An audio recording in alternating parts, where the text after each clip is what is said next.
Hello friends, வணக்கம். Welcome to Eva சமையல். எல்லோரும் நல்லா இருக்கீங்களா?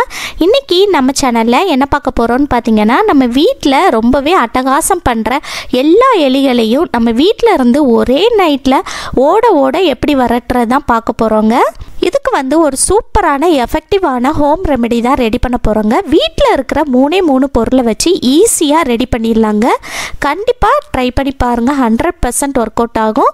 வீடியோவை ஸ்கிப் பண்ணாமல் பாருங்கள். நம்ம சேனலை இப்போ தான் ஃபஸ்ட் டைம் பார்க்குறீங்கன்னா சப்ஸ்கிரைப் பண்ணலன்னா சப்ஸ்கிரைப் பண்ணிக்கோங்க ஃப்ரெண்ட்ஸ். பக்கத்தில் இருக்க நோட்டிஃபிகேஷன் பெல் ஐக்கானை கிளிக் பண்ணிக்கோங்க. நம்ம வீட்லேயே பெரும் தொந்தரவு எலி தொந்தரவு தாங்க. எலி நம்ம வீட்டு பக்கம் வர ஆரம்பிச்சிருச்சு அப்படின்னா நம்ம வீட்டில் இருக்கக்கூடிய வாஷிங் மிஷினு, ஃப்ரிட்ஜு, டிவின்னு எல்லா ஒயரையுமே கடித்து நாசம் பண்ணிவிடுங்க.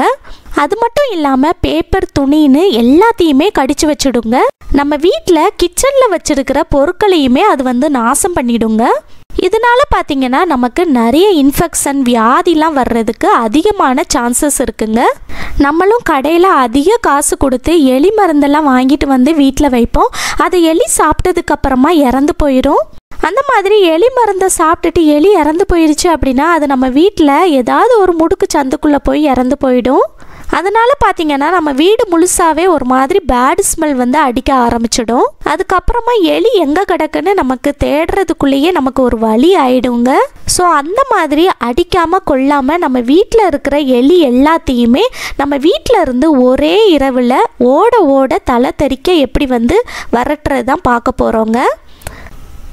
இப்போ நம்ம எலியை துரத்துறதுக்கு ஒரு சூப்பரான எஃபெக்டிவான ரெமெடி எப்படி ரெடி பண்ணுறதுன்னு பார்க்கலாம். சமையலுக்கு பயன்படுத்தாத ஒரு பவுல் எடுத்துக்கோங்க. நான் கடைகளில் சாப்பாடெல்லாம் வாங்கினோன்னா கிடைக்கும் இல்லையா, அந்த பிளாஸ்டிக் கண்டெய்னர் தான் எடுத்திருக்கேங்க.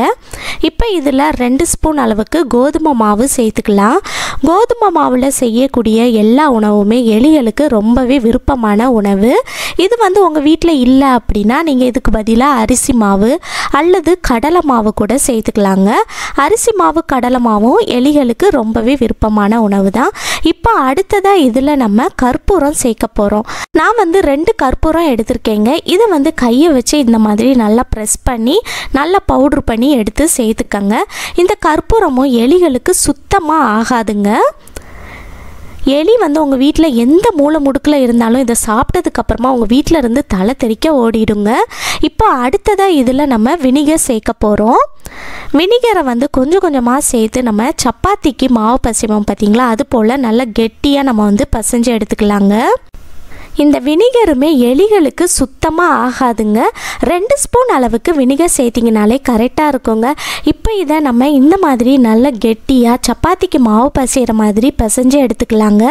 வினிகர் உங்கள் வீட்டில் இல்லை அப்படின்னா இதுக்கு பதிலாக உங்கள் வீட்டில் எலுமிச்சைப்பழம் வச்சுருந்தீங்கன்னா அதோட சாறை கூட நீங்கள் பிழிஞ்சு எடுத்து சேர்த்துக்கலாங்க. எலுமிச்சை சாறுமே எலிகளுக்கு சுத்தமாக ஆகாதுங்க. இப்போ பாருங்கள் ஃப்ரெண்ட்ஸ், நம்ம நல்லா கெட்டியாக பசைஞ்சு எடுத்துட்டோம். இப்போ இதை கொஞ்சம் கொஞ்சமாக எடுத்து நம்ம இது போல் நல்லா உருட்டி எடுத்துக்கலாங்க. இந்த மாதிரி நீங்கள் நல்ல பால் மாதிரி உருட்டி எடுத்து சேர்த்துக்கங்க.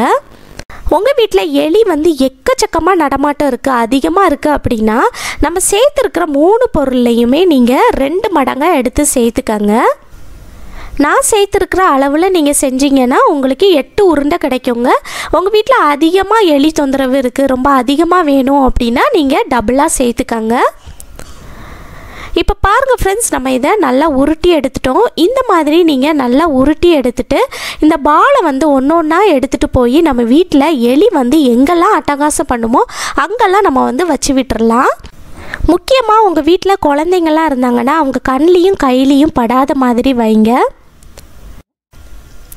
நைட்டு தூங்க போகிறதுக்கு முன்னாடி நீங்கள் இந்த மாதிரி ரெடி பண்ணி எடுத்துகிட்டு ஃபஸ்ட்டு நம்ம வீட்டில் இருக்கக்கூடிய கிச்சன் ஸ்டவ் இருக்குது பாருங்கள், அதுக்கு அடியில் ஒன்று வச்சு விட்டுறலாங்க. நைட் நேரத்தில் இந்த கிச்சன் ஸ்டவ் பக்கத்தில் எலி நடமாட்டம் ஜாஸ்தியாக இருக்குங்க. ஸோ இதுக்குள்ளே ஒன்று எடுத்து வச்சு விட்டுருங்க. அடுத்ததாக நம்ம வீட்டு கிச்சனில் க்ராசரி ஐட்டம்ஸ்லாம் ஸ்டோர் பண்ணி வச்சுருப்போம் இல்லையா, மசாலா பருப்பெல்லாம், அந்த செல்ஃப்லேயும் எலி நடமாட்டம் இருக்குங்க. ஸோ அதுலேயும் நீங்கள் இந்த மாதிரி ஒரு உருண்டை எடுத்து வச்சு விட்டுருங்க. இது போல் உங்கள் வீட்டில் இருக்கக்கூடிய ஃப்ரிட்ஜு, வாஷிங் மிஷினு, கிரைண்டர் அதுக்கு அடியிலலாம் நீங்கள் ஒரு உருண்டையாக எடுத்துகிட்டு போய் வச்சு விட்டுருங்க. அடுத்ததாக எலி வந்து அதிகமாக இருக்கும்போது நம்ம வீட்டில் இருக்கக்கூடிய கட்டில் இருக்குது பாருங்கள், ரூமில் இருக்கிற கட்டில் கடியிலலாம் நடமாட்டம் இருக்குங்க. ஸோ இந்த மாதிரி கட்டில் கடியிலையும் ஒரு உருண்டை எடுத்து போட்டு விட்டுருங்க. இது போல் உங்கள் வீட்டில் எலி தொந்தரவு எங்கெல்லாம் ரொம்ப அதிகமாக இருக்குமோ அங்கெல்லாம் இது போல் ஒரு உருண்டையாக எடுத்து போட்டு விடுங்க. பீரோ கடியிலலாம் நீங்கள் வந்து போட்டு விடலாங்க. அதே போல் நம்ம வீட்டில் இருக்கக்கூடிய கபோர்டு அதுக்கு அடியிலலாம் கூட எலி நடமாட்டம் இருக்குங்க. ஸோ அதுக்கு அடியிலையுமே நீங்கள் இந்த மாதிரி போட்டு விட்டுருங்க. அடுத்ததாக நம்ம வீட்டில் வந்து ஜன்னல்லாம் ஓப்பன் பண்ணி வச்சுருந்தோம்னா அது வழியாக தான் எலி வந்து நம்ம வீட்டுக்குள்ளே வரும் இல்லையா? ஸோ அதுலேயும் நீங்கள் வந்து ஒன்று எடுத்து வச்சு விடலாம். இது போல் நீங்கள் வந்து எல்லா இடத்துலையும் போட்டு விடுங்க.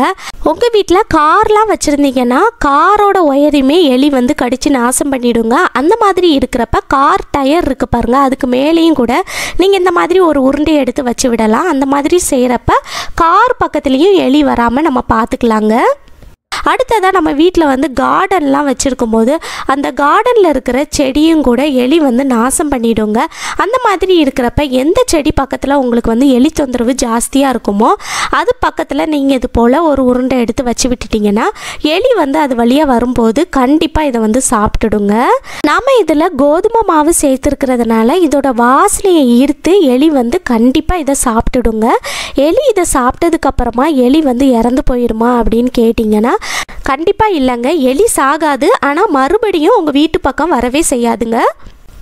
இதை சாப்பிட்றதுனால எலிகளுக்கு வயிற்றுக்குள்ளே ஒரு விதமான ரியாக்ஷன் நடக்குங்க. எலிகளுக்கு மயக்கம் வரும், வயிறு வீக்கம் ஏற்படுத்துங்க. எலிகளுக்கு உடம்பு சரியில்லாமல் செரிமான கோளாறு ஏற்படுத்தும். எலியோட சீரான நிலையை குலைக்கும். அது முன்னே இருந்தபடி ஆக்டிவாக இல்லாமல் அதற்கு உடம்பே கோளாறு ஏற்படுத்தும். அதனால பார்த்தீங்கன்னா அது பயந்துட்டு நம்ம வீட்டு பக்கம் மறுபடியும் வரவே செய்யாதுங்க.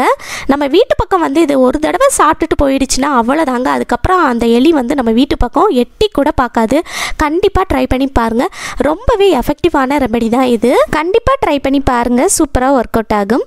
அடுத்ததான் நம்மளோட சப்ஸ்கிரைபர் ஒரு சிஸ்டர் வந்து அவங்க வீட்டில் வந்து டாய்லெட்குள்ளே எலி தொந்தரவு இருக்குது, அதுக்கு ஒரு டிப்ஸு சொல்லுங்கன்னு கேட்டிருந்தாங்க. இந்த மாதிரி டாய்லெட்குள்ளே நம்ம வீட்டில் எலி தொந்தரவு இருக்கிறப்ப அதுக்கு ஒரு சூப்பரான டிப்ஸ் என்னென்னா, நம்ம வீட்டில் வச்சுருக்கிற வினிகர் இருக்குது பாருங்கள், அந்த வினிகரை வந்து லைட்டாக எடுத்து அப்படியே ஸ்ப்ரே பண்ணி விடுங்க. டாய்லெட்குள்ளே வந்து கொஞ்சமாக அப்படியே தெளித்து விட்டீங்க அப்படின்னா அதோட ஸ்மெல் வந்து நல்லா ஸ்ட்ராங்காக இருக்குங்க. இந்த வினிகரோட ஸ்மெல் வந்து எலிகளுக்கு சுத்தமாக ஆகாதுங்க, அதுக்கு சுத்தமாக பிடிக்காது. இதனால் பார்த்தீங்கன்னா ஒரு எலி கூட அந்த டாய்லெட் வழியாக நம்ம வீட்டுக்குள்ளே வராமல் பார்த்துக்கலாம். கண்டிப்பாக ட்ரை பண்ணி பாருங்கள், சூப்பராக ஒர்க் அவுட் ஆகும். இனி நீங்கள் ஒரு எலி கூட உங்கள் வீட்டு பக்கம் பார்க்கவே முடியாதுங்க. ஓகே ஃப்ரெண்ட்ஸ், இந்த வீடியோ முழுசாக பொறுமையாக பார்த்ததுக்கு ரொம்ப நன்றி ஃப்ரெண்ட்ஸ். இந்த வீடியோ உங்களுக்கு ரொம்பவே யூஸ்ஃபுல்லாக இருந்திருக்கும்னு நினைக்கிறேன். இது மற்றவங்களுக்கும் யூஸ்ஃபுல்லாக இருக்கும்னு நினச்சிங்கன்னா உங்கள் ஃப்ரெண்ட்ஸ் கூடயும் ஃபேமிலி மெம்பர்ஸ் கூடயும் ஷேர் பண்ணிக்கோங்க. நம்ம சேனலை இப்போ தான் ஃபஸ்ட் டைம் பார்க்குறீங்கன்னா சப்ஸ்கிரைப் பண்ணலன்னா சப்ஸ்கிரைப் பண்ணிக்கோங்க ஃப்ரெண்ட்ஸ். பக்கத்தில் இருக்க நோட்டிஃபிகேஷன் பெல் ஐக்கானை கிளிக் பண்ணிக்கோங்க. தேங்க்யூ.